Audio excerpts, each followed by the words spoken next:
Welcome to the Springs in the Desert podcast. We're those friends that you can take with you wherever you are on the path of infertility. Hey there, Springs in the Desert listener. I am Jillian, your podcast host, and I am joined today by Chris O'Neill, one of our favorite guests. How you doing today, Chris? Good, doing well. It's always a real pleasure to come and speak with you guys. Yeah, we're so grateful for your insight and your perspective, and you've been a part of a lot of really important conversations here on the podcast, and today is no exception. We are going to be talking about NFP week and NFP in particular, and for those who don't know what that is, that's natural family planning. And this conversation, I think, is really important, and it can be a struggle for some in this community to hear and to be a part of and to just navigate in a season of infertility or loss. So I just want to jump right in. This episode will air during Natural Family Planning Week. That's national.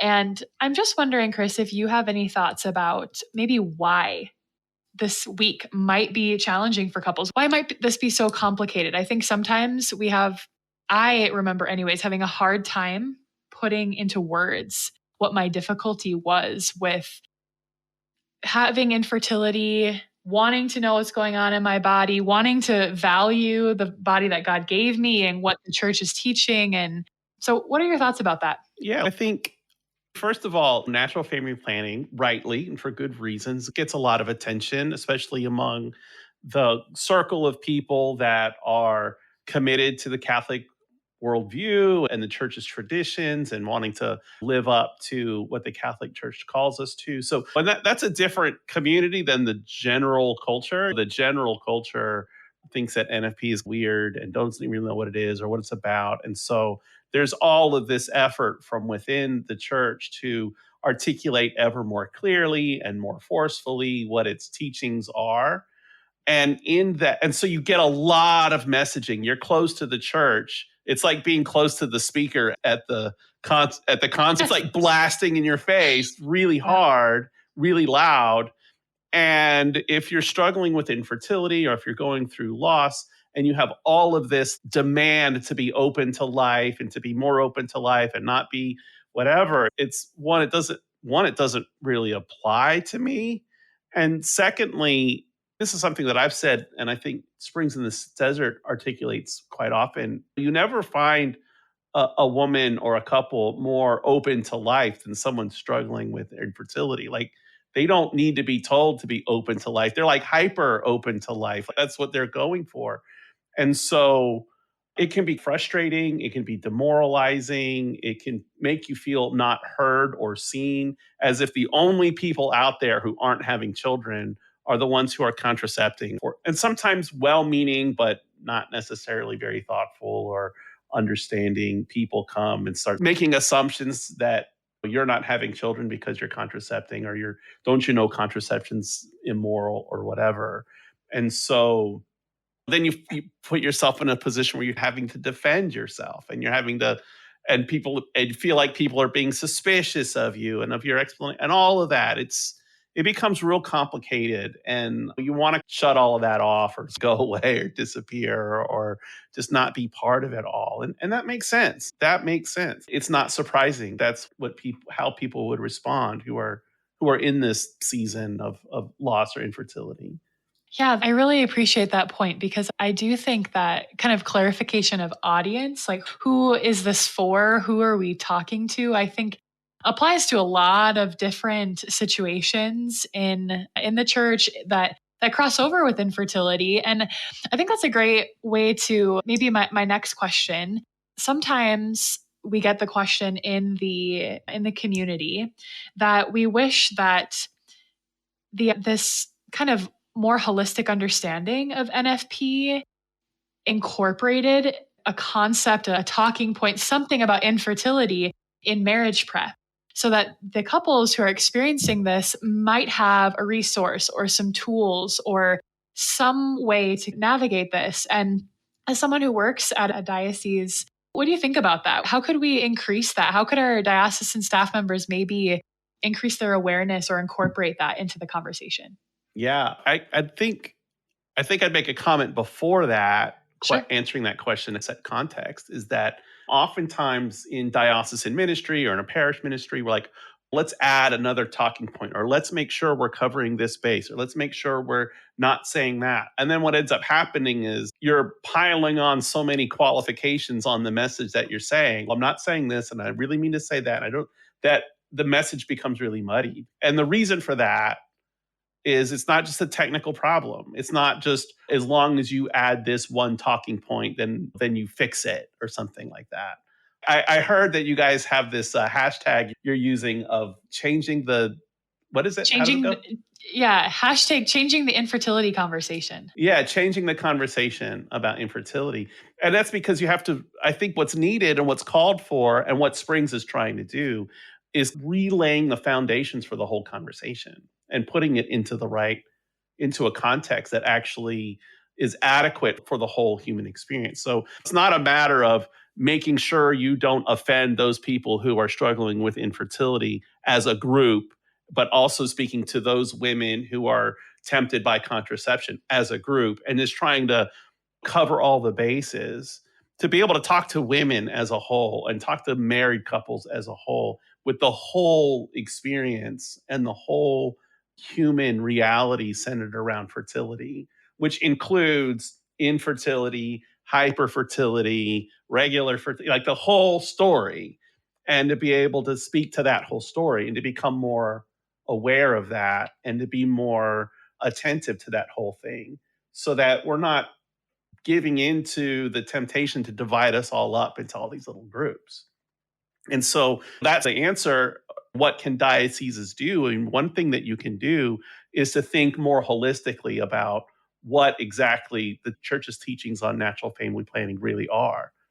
And here's what I mean. Those of us who are in the NFP world and in the Catholic Church world, we're super familiar with the principle of the unitive and procreative dimensions of the marital act. But we almost exclusively only talk about that when we're talking about natural family planning and we're talking about the immorality of contraception. Like, what's the problem with contraception? It separates the unitive and procreative dimensions of the marital act. And why is NFP not like contraception? It's because it preserves the unitive and but then we almost never talk about the unitive and procreative dimensions of the marital act in any other context. It doesn't have any bearing on when we're talking about dating or when we're talking about marital relationships or we're talking about the struggles that people are having when contraception's not really the issue, but it's marriage. And to realize that the procreative dimension doesn't just mean that you're supposed to have babies. It doesn't just mean that the human act is not a laboratory it's a human relational, it's a husband and a wife who love one another and are caring for one another. And that unitive and that procreative dimensions are not like two separate things that you could separate out. Here's just very practically how many couples are struggling with intimacy within their marriage? Like all of them, like huge numbers of them. And contraception is only like one issue. Like husbands and wives trying to figure out and navigate their intimate relationships with each other and the importance of strong marital bonds, strong friendships that result in the procreation of children. Like those children need more than just to be conceived. They need to be raised in an environment with a husband and a wife who like each other. Like that actually is very helpful for the children. And if you're in a season of infertility and the children don't happen, that doesn't mean the intimate marital relationship that you have, the intimate friendship that you have, the culture in your family is unimportant or spiritually not significant or doesn't have any real meaning or purpose because the children aren't there. It's no, the vocation is to love your spouse. That's the marital vocation, is to build a deep, intimate physical relationship with your spouse in a particular way that's expressed through the unitive and procreative act. And it's not about forcing children to happen. No one has a right to have a child. Like the procreative dimension doesn't mean do whatever you gotta do in order to like make a baby or something. That doesn't mean any of that. And so I guess what I'm saying is that if we could deepen our appreciation and our wonder at the at what the church is really saying when it says the marital act has a unitive and procreative dimension, and not only use that language or understand that language when we're trying to explain a technical moral question, but as an entryway into a deeper appreciation or understanding of what sex and sexuality is really all about. And that would help us in divorce ministry. That would help us in pornography ministry, in men's ministry, women's ministry, like any ministry that family life ministry, child, like how do you raise your kids, and all of those things would be affected by a deeper appreciation and wonder at the whole truth of what the church is trying to say. That is really profound. I'm going to be sitting with that for quite a while. I think Well, we that's should all be. We should all yes. be. That's the point, right? Like Fair enough. Because I think we hear so many good pieces of feedback from the community about what their experience was, and for us trying to, as we make connections with different bishops and pastors and diocesan leaders, trying to pinpoint or give them a pathway to find that deeper understanding, that more holistic understanding, and apply it to all their areas of ministry. Hopefully, it's not just helping them serve those who are in a season of infertility or loss. But I think that's exactly I remember my own experience in marriage prep, that the NFP talk really was just all about, or I would say it was from the assumption that we didn't want to have children right away when we got married. And so then it just really it capped the conversation for everyone. I could tell we had some friends there who just felt limited in that we thought there would be a little bit more to the conversation. And so I think you just really hit the nail on the head there. To be fair, I've been doing marriage preparation stuff. I like being on the other side of the podium Yep. is difficult. It's a difficult task. And it's Absolutely. easy to think, okay, maybe there's some people in the room right now who are excited about having children and they want to have children. Okay, those people aren't really a problem for me. That's good, great, fantastic. So what I'm about to say isn't really for you. It doesn't really matter because you're in the right position. But just because, and I remember that my wife and I have shared before, we struggled with infertility and had miscarriages. And we happened to know a good doctor who was trained in the Crate model. And he said, I want you to learn NFP. And we were like, why? Because we want to have children, because we didn't understand, or because of that same idea. And we didn't know, like trying to understand fertility. And that whole thing with Crichton has helped us greatly. But yeah, that attitude was just about not contracepting. But just because we weren't contracepting didn't mean that we weren't going to face problems in our marriage and that we needed to be intentional about the direction we had to take. It didn't mean that we were free from making moral mistakes in terms of how we dealt with one another, in terms of there were all kinds of things that we were unprepared for. And just, you're not contraception, ding, you're good. It's not like that. I think one thing so a lot of people are very motivated. I think there's a personality thing, and there's some people who have very conscientious personalities. And that means that it's really important to them to follow the rules and to do things right.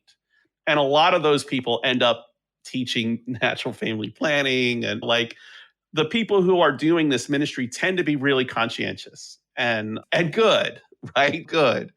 But if you're one of those conscientious people, one of the principles of Catholic moral theology is when you're evaluating an act, you have to think about that act from the perspective of the acting person. You've got to put yourself in the shoes of the actual person who's actually making that choice. And to put yourself in the shoes of the person who's deciding whether or not to contracept, the issues that they're dealing with isn't only whether or not they appropriately understand the unitive and procreative and unitive dimensions of the marital act. They're actually trying to navigate a real relationship with a real person in the real world. And so they're trying to navigate their income and their health and their mental health and their relationship with their family. Like, it's a whole big complicated mess.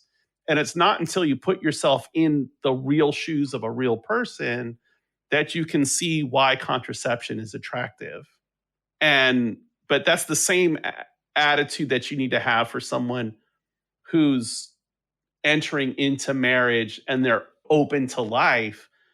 They still have a big, complicated set of problems to work through and to solve and to figure out. And maybe infertility is part of that story, and they're going to have to face that potentially, or who knows what they're going to face.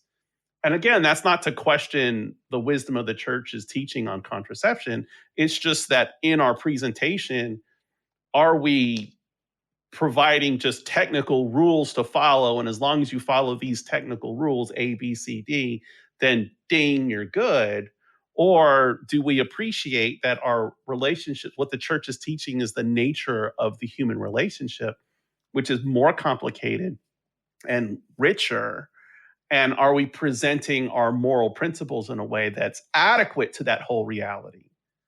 And it's difficult in ministry to say that because that's the kind of thing that someone who wants to doubt the church's teachings might say. The reality of someone's situation is more complicated than what the rules. But that's not at all the Catholic perspective. Contraception is really wrong, but it's not wrong just because it breaks the rules. It's wrong because of the truth of the relationship between men and women. And that truth needs to be proclaimed to everybody, whatever the situation that they're in. And that's a tough task. It's difficult to do that. It's difficult to do that well. That's another really great perspective, because while us, right, in the community might be asking for kind of a larger scope, a larger awareness for those who are preparing us, let's say, for marriage, we also can do the same for them, and I think be part of the conversation and be part of that solution by having these conversations. And what I think is really interesting, the USCCB's theme for NFP Week this year is Love Beyond Measure. And I think what you just said, I think this sort of whole episode is about just that, right? That if we apply the understanding and the importance of the unitive and procreative act of marriage, right? These components that are so important, but apply them to all of the areas of our life and not just singularly or this particular desire to have a child or postpone for a while, that it really does, I think, capture what the USCCB's theme is, right? Loving beyond measure. And I feel like for those who are frustrated with NFP, let's say in the infertility community, that the charting can just feel so rigorous and so sterile, like this. Clinical, technical. Yes. Yeah, absolutely. That's right. And I just think it's really beautiful that the theme is love beyond measure, right? That you can keep all of these sort of stringent protocols in place, and they're good things and wise. And I would say most of us in this community are familiar. But I think to pray with this, love beyond measure, what that looks like. So I want to bring up something that happened early on in my workings with Springs when it started getting going. And I was involved there was an online retreat. And it was just this beautiful moment where one of the ladies, I won't talk too much out of turn in case anyone can identify them. Someone was telling the story of their struggles. And she and her husband, it was clear that they loved each other, that he was super supportive of her and her journey, and they really wanted to do the right thing. But she was exhausted. She was exhausted by all of the testing and the blood draws and all of the stuff that she and her husband were going through. But she didn't want to stop because she didn't want to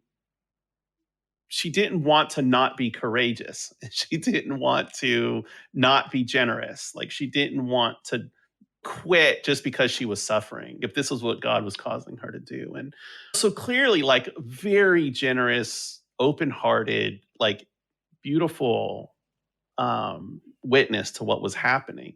But then what Springs was able to help her to see is it was okay to just take a break, to rest and to heal. Even if it was a year, or maybe, and then take a year and just rest and heal and stop trying and get your body and get your relationship with your husband better and get your relationship with your body and whatever, and just take care of yourself and let your husband take care of you and just do that for a while. And there was enough wisdom and understanding in that community to say, if a child were to come, if your fertility journey and your treatment and everything were to come and result in a child, it's way more likely to result in a child if you're not completely stressed out and completely at your wits' end and completely exhausting your body. Like, you're going to put yourself in a better position to increase your chances of having a child. And emotionally and spiritually, you're going to be in a better place to be a good mom, to be a good wife, to be a good husband and a father, and putting all of those things in order. So there was just some practical wisdom to that. The vocation isn't to make babies and you just do whatever you got to do in some technical, rigorous way to force that to happen. The vocation is to love each other, to husband and wife, you love each other and permit whatever it is that happens to happen, to allow the relationship to bear fruit. So there's the unitive and then the procreative part. And so maybe that bearing fruit will include a child. That's the ordinary way that children come into the world. That's an important part of it. But again, like, that child doesn't just need to get conceived. That child needs to be born conceived in an environment that goes back to what we were talking about with like in vitro fertilization, like from the moment of conception, being already in an environment where they're cared for and nurtured and all of their needs are being met in the way that they need. And that means being born into a family, into a household where mom and dad serenely can accept that and do all the things that they need to do as a mom and dad to raise that kid in a healthy way all the way through their whole life. And so focusing your attention on that, on building a true relationship with your husband or with your wife, like, that's the vocation, that's the task. And there's nothing in that tradition that requires you to put yourself through a ringer or put your marriage through a ringer in order to achieve something, that to force something to happen. Like, that's not what the church is teaching.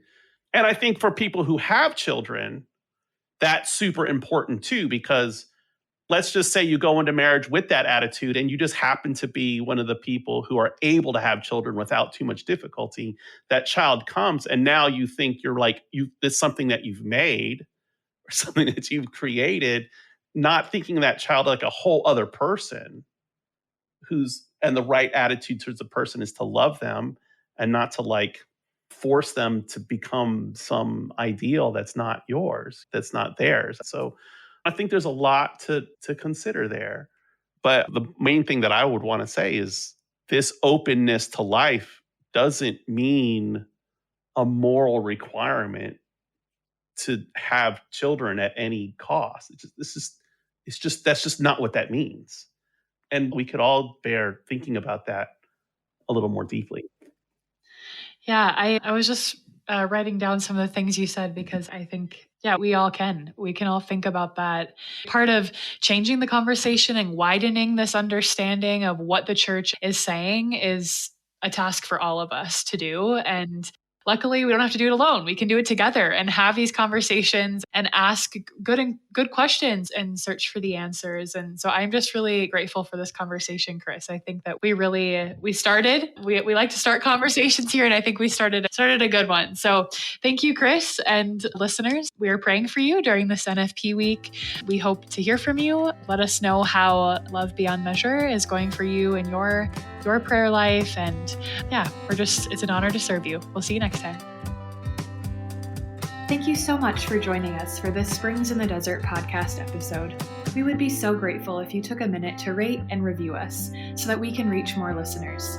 Don't forget to check out our social media pages on Facebook and Instagram, and go to our website, springsinthedesert.org, where you can sign up for our newsletter and community prayer list, read our blog, and register for virtual and in-person events.